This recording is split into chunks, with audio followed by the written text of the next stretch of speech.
Hello, everybody. Welcome back to Pick and Roll, your daily NBA betting live stream right here on the Board YouTube channel, part of the Hammer Betting Network. And we're out here for our third day of the week after back-to-back profitable days. We had a winning day on Monday and a winning day on Tuesday, and we have one play on the way today, looking to make it 3 straight days of profit to start the week. And that bet, will be in the Nuggets and Heat game. We'll give that out in just a moment here. Make sure you have BetMGM ready for an SGP on that one. But if you're tailing the picks with us, you're enjoying the show, make sure you do. Smash the like button. It really does help support the stream and drive us up in the YouTube algorithm. And please make sure you're subscribed to the channel as well. Me and Pips, we go live every weekday morning, as I mentioned. And there's a bonus show on Thursday with myself and Kirk Evans. You can also check out for even more NBA and betting content. But let's get to that one play that we have here. Just going to double check and verify that the number is at the same as what we want to give it out as. And yes, indeed, we are ready to go here. So as I said,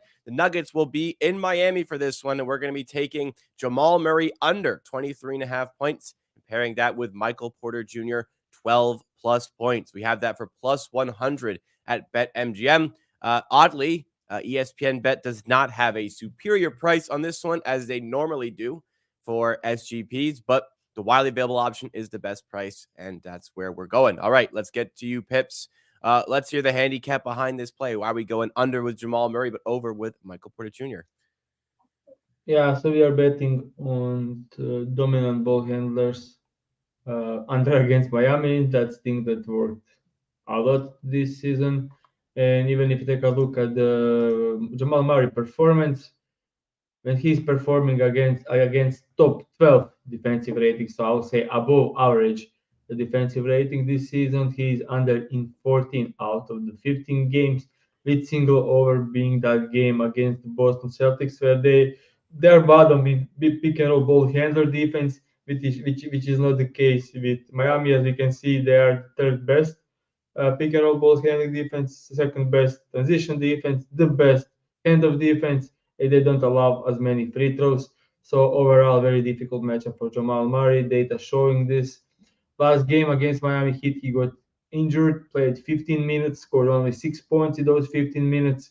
If you're looking at 36 minutes tonight, that's like 17, 18 points, and that's the range I have him, and that's the range our graph shows 18.8 points average. He's had a couple of easy matchups lately against the Lakers, against the Suns, where he scored a bunch of, against Utah Jazz, against Toronto Raptors. So easy matchups that build up his line going higher. If this was a game like 2 weeks ago, it would be 20 and a half line. Regular line, we now have 21 and a half, and I'm taking the same game parlay line at 23 and a half. 2 points higher lines for unders are having great this season, so we are taking this one. In addition, just if they are going to stop Jokic, if they are going to stop Jamal Murray, Michael Porter Jr. is about to have a great game. Last time they played, he scored 30 points. He scored 15 in the first half, 15 in the second half.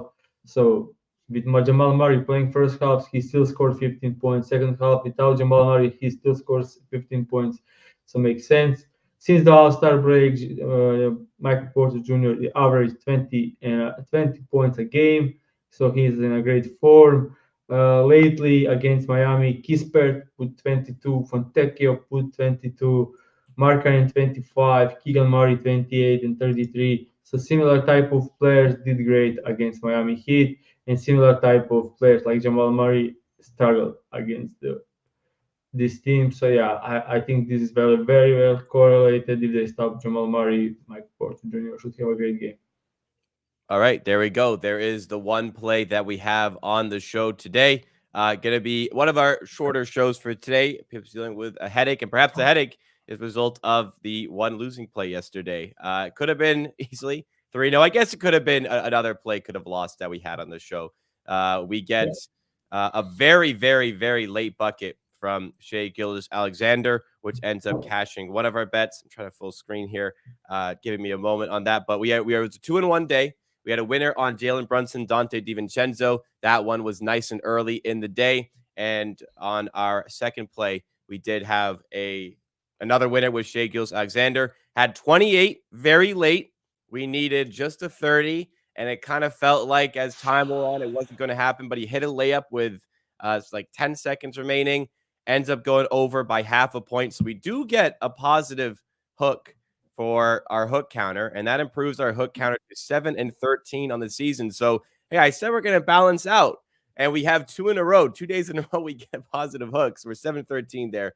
But unfortunately, we did have a losing play on Domantas Sabonis at 22 points in a blowout as well. So that one was very, very close to winning. But nonetheless, we take the winning day. Do you want to start with the losing place to bonus? What happened with that one late? Not even late. What happened with that one? Yeah, just overestimating Bucks defense. I tweeted out last night about it. So they finally started playing good teams. They played Golden State Warriors, they played Clippers, they played Lakers, and now they played Kings. Over those 4 games, last 4 games, their defensive rating is 125, which on the season will be by far the worst in the league. I spoke on the show a couple of times that their defensive rating is inflated with 4 matchups that they had, 3 times against the Hornets, Wolves team that isn't that great, and so many Bulls team and the Memphis team. Like they played like terrible teams, and they defensive ratings skyrocketed to top 5. And now finally, when they started playing good teams again, good offensive teams again, their defensive rating is the worst in the league.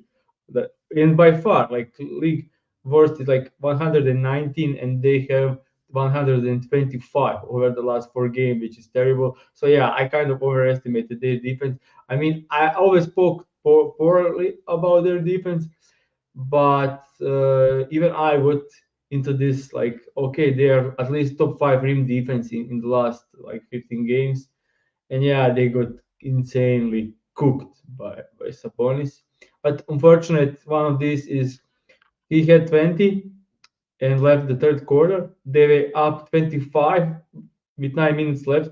I mean, they had back to back. I love betting unders when there is a back to back game tomorrow. So usually monitoring minutes, and if it's a huge spread like 20 or more, usually players don't come back because they have game tomorrow.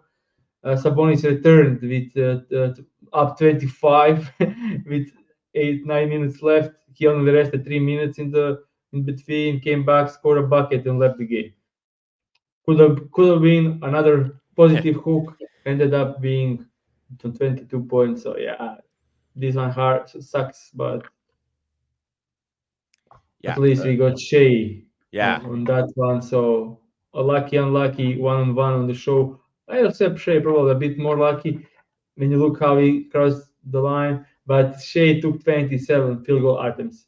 Shea this season, when he takes 23 or more field goal attempts, he's 17-0 on this line. So yeah, that's Well, that he kind of. did cover it. He made it And close. I'll also say it means a lot to Shea to score 30 points. I don't know. Maybe he has some bets how many 30 points games he'll have this season, or he's chasing any record with 30 points game in a season. But it means a lot for Shea. Like to be down 11 and with 10 seconds left and to go fury to get 30 points. So that's a big tell. And if you look at the games for Shea, 33 or more points and 30 or more points. So that 3 point range, he has between 30 and 32 point games, like only 2 points difference. He has like, I think like 35% of his games scored between 30 and 33 points, which is insane. Like we always spoke about his consistency, and maybe consistency is because he wants to get 30 every night. Yeah, I remember there was I don't know if it was yesterday, but we were talking about an under bet that like we barely won, and it was like a 6 point game, and you're like, oh, of course they're gonna dribble out the clock in a 6 point game. This was what was this, a 12 point game when Shea went for that layup? So um not always. Oh, it was for fouling I was worried about. But yeah, I think it is interesting to look at for future bets that Shea like very much will be looking for that 30 point game. And we saw with the graphic yesterday, I don't have it up, but when we showed the Shea graphic and his point distribution this season, he is so consistently right around 30 points Rarely does he go under, but he's always right around 30 points. So that is an interesting tally, as you So mentioned, for the rest I'll of the just season. count. Sorry? Oh, your count. Okay. Um, So he scored 30 or 31. So like 1 point difference in 18 games so far this season. wow. 18 out of the 64. So 25% of the games he scored exactly 30 or 31. That's Wow. just insanity. Yeah. Yeah. You're right. I mean, he must be looking for it. You're right. He must be really looking for this for whatever Yeah. reason. So that's interesting. For the final winning play, was OG Ananobi's return a surprise? Was that something that was accounted for before the game for the bet? Yeah, I knew there is a chance for him to return, and I don't think it affected at all Dante DiVincenzo. I think it positively affected Jalen Brunson. So, yeah, this was like look forward to Max returning to increase the pace. That's exactly what happened in this one, and yeah, it was a good win and easily 9 field goal attempts from three for Dante DiVincenzo, and Brunson hit first half 6 assists, I think. So that was easy one. All right. So we do get the winning day to back days to start the week. We are absolutely going to be taking that. We are up on the season as well, up to 11.3 units of profit combined with the season prior, up on this season in particular as well. So let's try to keep it going for the rest of this week here. Going to be one of our shorter ones today. We're going to wrap it up here and let's recap that one plate that we did have. It is in the Nuggets and Heat game. We are going to Jamal Murray under 23.5 points, and Michael Porter Jr. 12 plus points on the alternate lines on the BetMGM SGP at plus 100 odds. Let's see if this is a winner here. Actually, there's a question before I wrap up here from Badger Boy.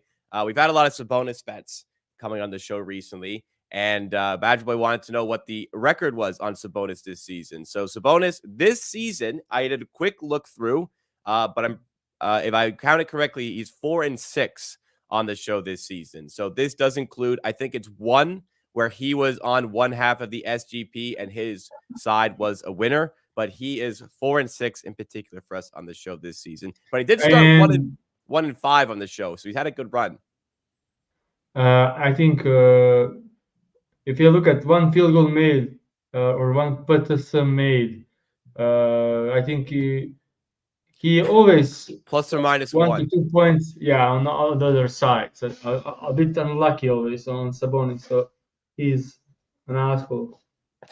Yes, but again, we'll move on from the winning day. Thanks so much for watching, everybody. Make sure you do hit the like button if you enjoyed. Subscribe as well for more NBA betting content like this. We'll be back here tomorrow for more pick and roll and hope to see you there.